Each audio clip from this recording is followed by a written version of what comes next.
नमस्कार, आप देख रहे हैं देश रोजाना। मैं हूं बेनजीर हाशमी। बुलेटिन में शुरुआत करेंगे दिन भर की कुछ ताज़ा तरीन सुर्खियों के साथ, फिर बात करेंगे हरियाणा की बड़ी और खास खबरों की। नई दिल्ली रेलवे स्टेशन पर शनिवार रात मची भगदड़ से 18 लोगों की मौत हो गई। इनमें 14 महिलाएं और 3 बच्चे भी शामिल। 25 से ज्यादा लोग गंभीर घायल। आपको बता दें कि मृतकों को दिल्ली के RML अस्पताल ले जाया गया था। हादसा प्लेटफॉर्म नंबर 13, 14 और 15 के बीच हुआ। महाकुंभ के लिए स्टेशन पर शाम 4 बजे से ही भीड़ जुटने लगी थी। महाकुंभ में आज रविवार की छुट्टी होने के चलते भारी भीड़ देखने को मिली। भगदड़ जैसी स्थिति से बचने के लिए भीड़ की वजह से 8वीं तक के स्कूलों में 4 दिन की छुट्टी और बढ़ा दी गई। अब 20 फरवरी तक स्कूल बंद रहेंगे। बीजेपी विधायक टी राजा सिंह ने शनिवार को पीएम मोदी की जाति पर दिए बयान को लेकर तेलंगाना सीएम रेवंत रेड्डी की आलोचना की। उन्होंने कहा कि रेवंत रेड्डी दुविधा में फंस गए हैं। वो वही बोलते हैं जो कांग्रेस नेता सोनिया गांधी और राहुल गांधी उन्हें भेजते हैं। बाराबंकी में बस और टेम्पो ट्रैवलर की टक्कर से बड़ा हादसा हो गया। हादसे में 4 श्रद्धालुओं की मौके पर ही मौत हो गई। 6 लोग गंभीर घायल हैं। आपको बता दें कि यह हादसा रविवार सुबह 5 बजे पूर्वांचल एक्सप्रेसवे पर लोनी कटरा थाना क्षेत्र के फुटहा भवनियपुर गांव के पास हुआ। दिल्ली में मुख्यमंत्री का नाम तय करने के लिए भाजपा अब ऑब्जर्वर्स की घोषणा कर सकती है। इसके लिए शनिवार को पार्टी हेडक्वार्टर में महासचिवों की बैठक हुई। पार्टी अध्यक्ष JP नड्डा भी बैठक में मौजूद रहे।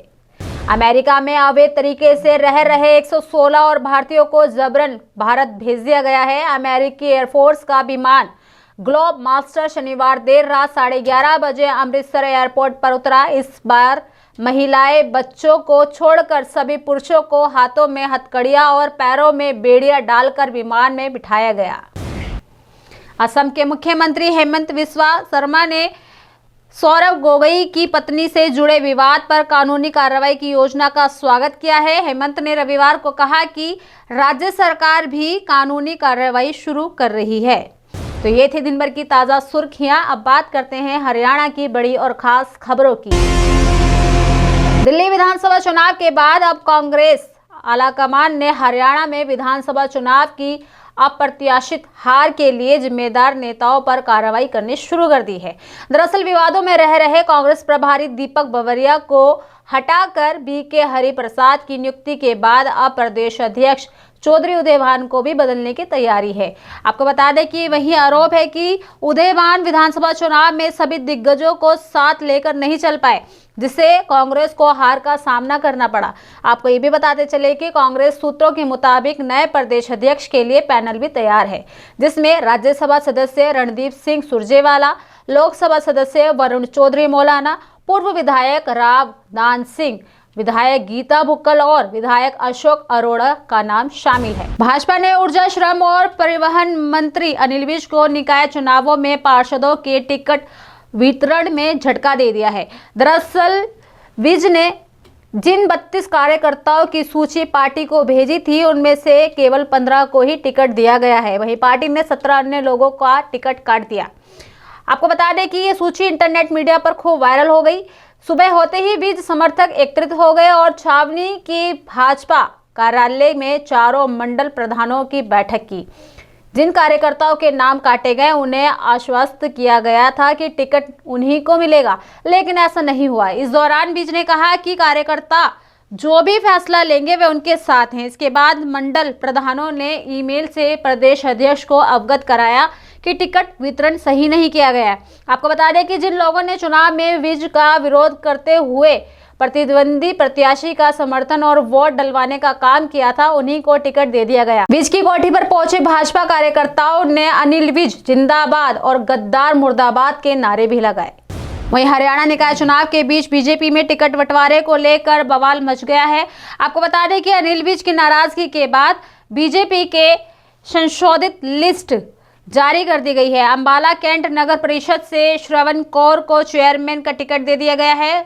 32 वार्डों की लिस्ट में 11 पार्षद उम्मीदवारों के नाम बदले गए हैं, जबकि 2 उम्मीदवारों के वार्ड बदले गए हैं। वहीं पानीपत में भाजपा ने 26 वार्डों के उम्मीदवारों की लिस्ट जारी की है। उधर करनाल में मंडल उपाध्यक्ष ने जनसभा बुलाकर समर्थकों समेत पार्टी से इस्तीफा दे दिया है। गुरुग्राम में वैश्य समाज की नाराजगी के बाद भाजपा ने निगम पार्षद का उम्मीदवार बदल दिया है। तो आपको ये भी बता दें कि 36 वार्ड वाले नगर निगम गुरुग्राम में भाजपा ने किसी भी वैश्य नेता को टिकट नहीं दी थी। इससे वैश्य समाज नाराज हो गया। उनका कहना था कि लोकसभा और विधानसभा के बाद अब नगर निगम में भी वैश्य समाज की अनदेखी हुई है। उनकी नाराजगी देख भाजपा ने वार्ड 27 से उम्मीदवार बदल दिया। पहले यहां ब्राह्मण समुदाय से चंचल कौशिक को टिकट दी गई थी, अब उनकी टिकट काटकर आशीष गुप्ता को दे दिया गया है। गुप्ता वैश्य समाज से ही आते हैं। वहीं अवैध तरीके से अमेरिका गए हरियाणा के लोगों को भी ट्रंप सरकार ने डिपोर्ट किया है। दरअसल इनमें कैथल जिले के 7 युवक हैं जो आज यूएस आर्मी के दूसरे विमान से अमृतसर एयरपोर्ट लैंड करेंगे। आपको बता दें कि अमेरिका से डिपोर्ट हुए अवैध प्रवासियों का मामले में शनिवार देर रात को भारत डिपोर्ट हुए प्रदेश के 33 युवाओं में 7 युवा कैथल के निवासी हैं।